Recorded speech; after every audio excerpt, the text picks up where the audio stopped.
So hey guys, আজকে অভিজিতের জন্মদিন and ব্লগটা আমি স্টার্ট করছি আমাদের বাড়ি থেকে, কারণ আমি এখন রেডি হয়ে ওদের বাড়িতে যাব। অ্যান্ড যেহেতু আমি সত্যি বলতে ওখানে রাস্তাটা অতটা ভালোভাবে চিনি না, তাই অভিজিৎ আমাকে মাঝ রাস্তা থেকে বলতে পারো আনতে আসবে। অ্যান্ড তো চলো ঝটপট রেডি হয়ে নিই।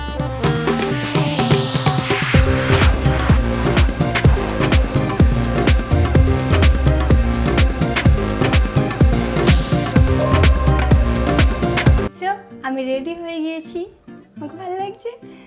আমি সত্যি বলতে ওদের বাড়িতে যাওয়ার জন্য নার্ভাস। আমি কেন জানি না এইসব ব্যাপারে খুব নার্ভাস হয়ে যাই। তোমরা হয়তো আজ পর্যন্ত কখনো অভিজিতের জন্মদিনের ব্লগ দেখোনি। একটা মিনি ব্লগ দেখেছিলে, যেটা আমার চ্যানেলের সেকেন্ড মিনি ব্লগ ছিল এই চ্যানেলের। তো ফার্স্ট টাইম আমি ওইটাই ছেড়েছিলাম। আর সত্যি বলতে আমাদের দুজনের জন্মদিনগুলো আমরা কিভাবে সেলিব্রেট করি আজকে তোমাদেরকে বলছি। সেটা হচ্ছে আমরা দুজনে নর্মালি বেরিয়ে পড়ি। ও আমার জন্মদিনের জন্য কখনো কেক নিয়ে আসতো, আমি ওর জন্মদিনে কেক নিয়ে যেতাম। অ্যান্ড আমরা কোনো একটা মাঠের মধ্যে বসে দুজনে মিলে আলাদা করে সেলিব্রেট করতাম।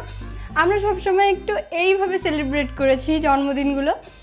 বলতে পারো আমি ফ্যামিলির সাথে তো করি, বাট ওর জন্মদিন কিংবা ও আমার জন্য পার্সোনালি কিছু করলে আমরা এরকম আলাদা আলাদা করেই বেশিরভাগ সেলিব্রেট করেছি। তো ফার্স্ট টাইম আমি ওদের বাড়িতে ওর জন্মদিনের দিন যাচ্ছি, সেটার জন্যই বেশি নার্ভাস লাগছে। তো চলো আর দেরি করবো না, এবার বেরোতে হবে। একটুখানি খেয়ে নিই, নাহলে মা না খেয়ে একদমই বেরোতে দেবে না। তো চলো। ওকে, ফাইনালি আমি চলে এসেছি শোভাবাজার মেট্রো স্টেশনে। আমাকে একটুখানিও দাঁড়াতে হয়নি, 2 মিনিটের মধ্যেও চলে এসছে। এবার হচ্ছে আমি যাবো। কেমন লাগছে না? তোর কেমন? আমারও কেমন লাগছে। রাত্রি থেকে হয়তো অনেকবার বলে দিয়েছি তোকে, তাও বলছি হ্যাপি বার্থডে। Thank you. আমি যেগুলো হাতে করে নিয়ে এসেছিলাম সেগুলো ওর হাতে ধরিয়ে দিয়েছি। ওকে, আমরা এখন অটোতে বসে পড়েছি। এখন যেতে কতক্ষণ লাগবে তাও? 15 মিনিট। আমরা মানে তোর বাড়ি যেতে কতক্ষণ লাগবে? 30 মিনিট লাগবে। ঠিক আছে, আমরা পৌঁছে যাবো। আর সত্যি আজকেও গরম আছে, বল। গরম।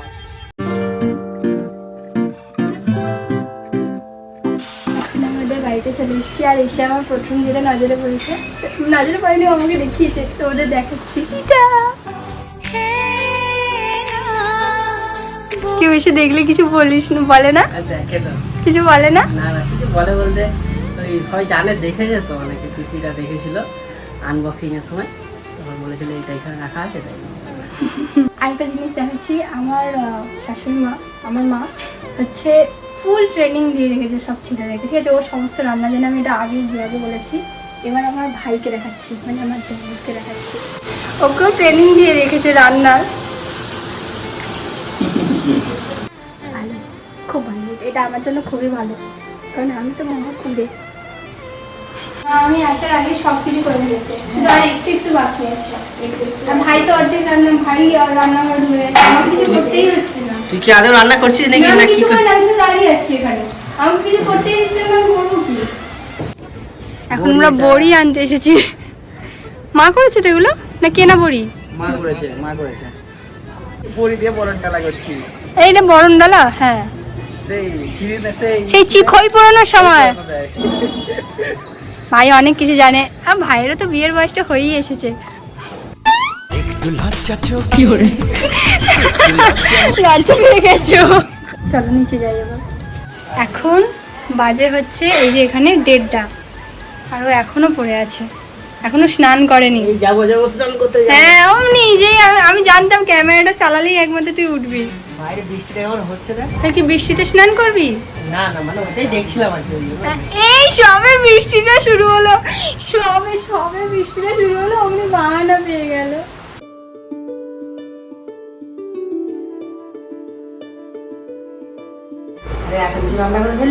আমি করিনি, মা করেছে, সব মা করেছে।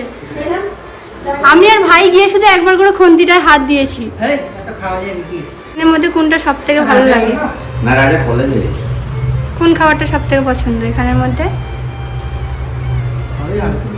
সবাই ভালো, একটা কোনো ফেভারিট নেই?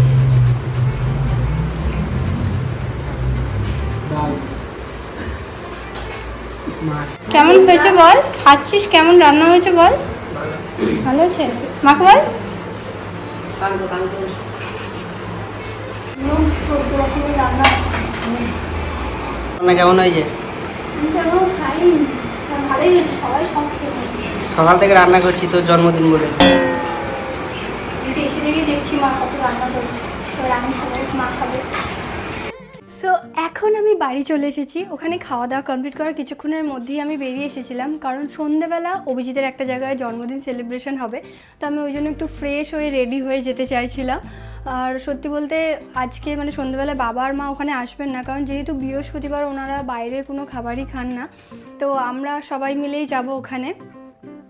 তো চলো ঝটপট রেডি হয়ে নিই। আর সত্যি বলতে আমার আগে আসার আরও কারণ হচ্ছে, আমি ওখানে গিয়ে দেখতে চাইছিলাম যে সমস্ত ডেকোরেশন সব কিছু ঠিকঠাক আছে কিনা, সব অ্যারেঞ্জমেন্টগুলো ঠিক আছে কিনা, ওটাও দেখতে চাইছি আগে গিয়ে। তো চলো ঝটপট রেডি হয়ে নিই আর দেখাই তোমাদেরকে আমি কী ড্রেস পরছি। আজকে আমি এই ড্রেসটা পরবো। তোমাদের কার কার মনে আছে এটা আমাকে অভিজিৎ আগের বছর জন্মদিনে দিয়েছিল, তো ওর জন্মদিনে আমি এটাই পরবো। অ্যান্ড এইটা পরার আগে চলো আগে একটুখানি রেডি হয়ে নিই। সত্যি বলতে আজকে আমার মেকআপ করার একদমই ইচ্ছে নেই। আমি সকালবেলাও কোনো রকম মেকআপ ইউজ করিনি, কারণ এত হেভি মেকআপ করো তারপরে আবার তোলো আবার রেডি হও, আমার পক্ষে সম্ভব নয় এত গরমে এত মেকআপ করার। তাই জন্য আমি মেকআপের বদলে যেটা ইউজ করেছিলাম চলো সেটা দেখাই তোমাদের। সো এটা হচ্ছে ল্যাকমি সান এক্সপার্ট টিন্টেড ম্যাট সানস্ক্রিন। এটা বেসিক্যালি খুবই লাইট সির কভারেজ দেয়, আর এর মধ্যে সানস্ক্রিন তো আছেই, তাই আলাদা করে কোনো বেস তৈরি করতে হয় না। আর এটার মধ্যে অলরেডি SPF 50 PA++++ আছে, আর 3% নিয়াসিনামাইডও আছে, তাই ফেসটা একটু বেশি ইভেন টোন আর ফ্রেশ লাগে। আর অনেস্টলি এটা স্কিনে খুবই কুলিং লাগে, একদমই লাইট ওয়েট, একটুও হেভি ফিল হয় না। তো আমি লুকটা একটু ন্যাচারাল রাখতে চেয়েছিলাম, তাই জন্য একটু লাইনার, লিপস্টিক অ্যান্ড হালকা ব্লাশার ইউজ করে নিয়েছি। অ্যান্ড এবার আমি এই ড্রেসটা পরে নেব। তো তোমরা যারা যারা আমার মতো হেভি মেকআপ করতে একদমই পছন্দ করো না, তারা এই সানস্ক্রিনটা অবশ্যই ইউজ করো। আমার ডেসক্রিপশনে এর লিঙ্ক দেওয়া আছে, ওখান থেকে তোমরা নিয়ে নিতে পারো। তো চলো এবার রেডি হয়ে বেরোতে হবে, নাহলে দেরি হয়ে যাবে। তো এখন আমরা একটা ক্যাফেতে যাব অভিজিতের জন্মদিনটা সেলিব্রেট করার জন্য। ওখানে বংশমশাই সবাই আসবে।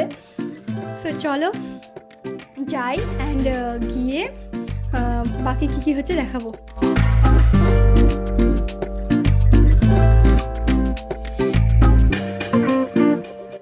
এখানে অলরেডি প্রায় সবাই চলে এসছে, মানে আমার বাড়ির লোক আর যে যার জন্মদিন সে বাদ দিয়ে সবাই চলে এসছে। ঠিক আছে, আসবে এখন। তুমিও তো প্রপোজ করলে আজকে।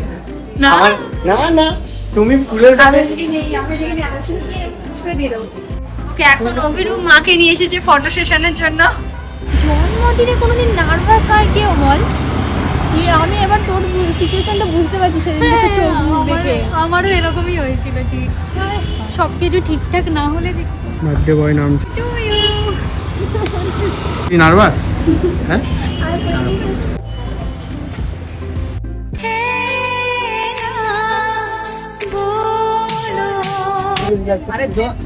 আরে অ্যানিভার্সারি নয় রে, এটা জন্মদিন। শুধু ভাইরা দাঁড়িয়ে আছে বলে কিছু বলছে না, আমরা কান বন্ধ করে দিচ্ছি। আমি কিন্তু ফুল বাড়ি নিয়ে যেতে পারবো না। না এই ফুল আমি বাড়ি যেতে পারবো না। হ্যাঁ বাড়ি যেতে হবে ফুলটা। অ্যান্ড এই সময় আমি ওদের একটা কথা বলছিলাম, আর ও কখন এরকম প্রণাম করার মতো একটা কাণ্ড করেছিল আমি বুঝতেই পারিনি। আজকে তোমার হবু জামাইয়ের জন্মদিন, কি বলবে? Happy birthday. বলে জামাই হ্যাপি বার্থডে। জামাই হ্যাপি বার্থডে। কি বলছে? খুশি? হ্যাঁ, আমি তো খুশি। জোরে বলো কি বলছো? সত্যি বলতে শুধুমাত্র দাদা আর বৌদির অভাব এখানে, কারণ ওরা ট্যুরে গেছে এখন। ওরাও আলাদা এনজয়মেন্টে আছে। আর আসতে ওদের এখনো 3-4 দিন লাগবে, এক সপ্তাহ ট্যুর ওদের। তো এরপরে আমি অভিজিৎকে নিয়ে কিছুক্ষণের জন্য বাইরে গিয়েছিলাম, যাতে ভাইরা কেক টেক বার করে সমস্ত কিছু রেডি করে রাখতে পারে।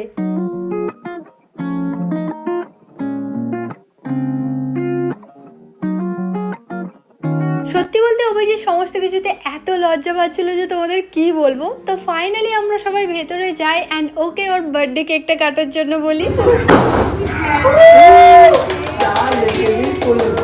ঠিক বলেছিস, তুই ঠিক।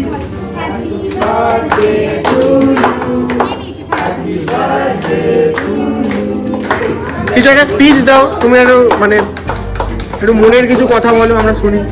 ওটা কেক বার করতে পারছে না, ক্রিম বেরিয়ে যাচ্ছে। অভিজিৎ দা না, অভিজিৎ দা।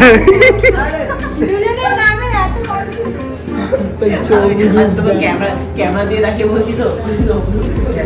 তো তো কেক কাটা হয়ে যাওয়ার পর এবার পালা ছিল সবাইকে কেক খাওয়ানো। এক এক করে সবার কাছে গিয়ে সবাইকে কেক খাইয়ে আসে। অ্যান্ড অভিজিতের জন্মদিন সেলিব্রেশনের সময় দাদার বৌদিকেও ভিডিও কল করা হয়েছিল। এন্ট্রি নিচ্ছে ওয়াশরুম থেকে। ওরা পুরো ভূত করে দিয়েছিল। তুই ভূত বলছিস, আমার এই মাথার চুলটা ধরতে চুল কেটে যাও। Sorry mistake.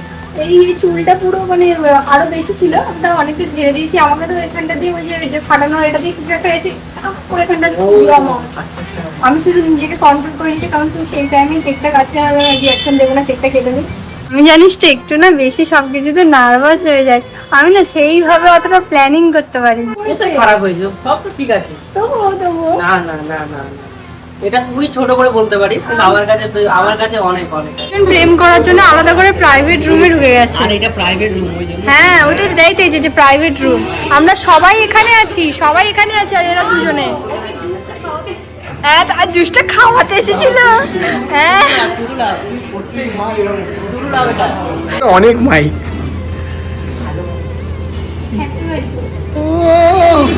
ও আরে হাততালি দাও। অ্যান্ড এরপর পালা ছিল ওকে গিফট দেওয়ার। তো সবাই এক এক করে ওকে গিফট দিতে শুরু করে, আর ও সেই টাইমেও এত লজ্জা পাচ্ছিল যে ওখান থেকে বারবার পালিয়ে যাচ্ছিল গিফট দেবে না বলে। তারপর ওর কাছে গিয়ে সবাই আবার ওকে জোর করে গিফটগুলো দেয়। এখন আমাদের স্টার্টার্সের সব কিছু চলে এসছে। আর আমার ফোনের ব্যাটারি পার্সেন্টেজ কত গেস কর? 5%।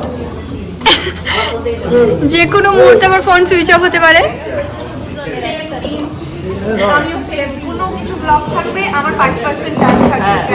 ওর ইম্পর্টেন্স সময় হতে রাখতে পারে। চলো বার্থডে বয় এবার টেস্ট করো, কেমন?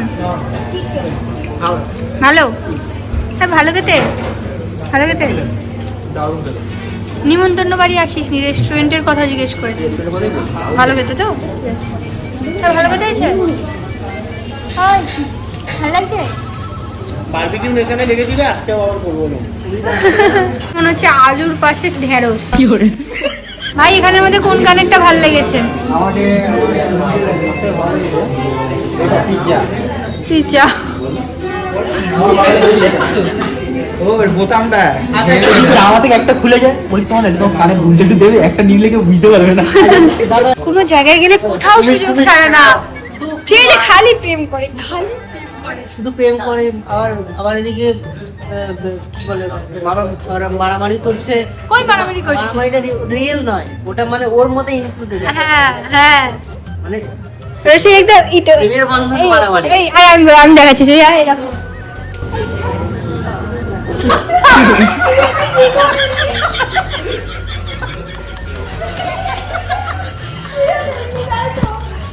কি করলি তুই এটা? ওকে আমাদের মেন কোর্সের মেনু চলে এসেছে। আমি শুধু রাইস আর চিকেন নিয়েছি, কেন নুডলস খায় না? আমি খাই না, তাই নিইনি। এখানে প্রিয়াঙ্কাও নুডলস খায় না। আমি পোকা। তুই নুডলস খাস তো? তুই খাস তো নুডলস? ঠিক আছে, গুড গার্ল।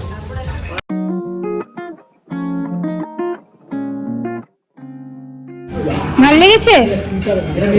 তুই দেখ, তুই কালকে 2 কেজি ওয়েট আরো বেড়ে যাবে, মায়েরও 2 কেজি বেড়ে যাবে। 69 আমার 5 কেজি, তোর 5 কেজি বাড়বে। সো এখন আমাদের খাওয়া দাওয়া সমস্ত কিছু কমপ্লিট হয়ে গেছে। সত্যি বলতে খাওয়া দাওয়ার সময় খুব বেশি ভিডিও নিতে পারিনি, কারণ সবাই এত গল্প করতে ব্যস্ত ছিল। আর সত্যি বলতে এই আজকের দিনে সব থেকে বেশি আমরা মিস করেছি আমার বৌদিকে আর দাদাকে। খুব মিস করেছি, ওরা এত মাতি দেয় সমস্ত কিছু, ওই জন্য আমরা খুব মিস করেছি ওদেরকে। বৌদি একাই মারি। তো তারপরে আমার ছেলে কি এত খেয়ে গিয়ে আজকে আমরা এতটাই সমস্ত কিছুতে মত ছিলাম যে আমরা কেক কাটিং এর সময় ছবি তুলতে ভুলে গেছি। এরা তোদের দোষ, ম্যানেজমেন্ট খারাপ, বরাবরই তো বলে আছে ম্যানেজমেন্ট খারাপ। আমরা নরমালি ছবি তুলেছি, বাট কেকের সাথে কোনো ছবি তুলতে সুতরাং আমি এটা মন খারাপ করিনি, আমার কোনো মন খারাপের কোনো বিষয় নেই। যে অ্যারেঞ্জমেন্ট করেছিস তাতে আমি খুশি। থাঙ্কো। ঠিক আছে চলো এবার সবাই বেরোবে, কারণ ওদেরকে তো অনেকটা যেতে হবে। আমাদের বাড়ি এখান থেকে হয়তো 20 মিনিট লাগবে, কিন্তু ওদের 1 ঘন্টা লাগবেই। তো অভিজিতের জন্মদিনের ব্লগটা তোমাদের কেমন লাগলো সেটা কমেন্টে জানিও, আর ওকে সবাই বার্থডে উইশ করে দিও কমেন্টে। তো চলো এবার সবাইকে দেখি সবাই কি কি করছে, এবার টাটা বাই বাই জানানোর সময় হয়ে গেছে, চলো ভেতরে যাই, চলো সবাই ভালো আছো?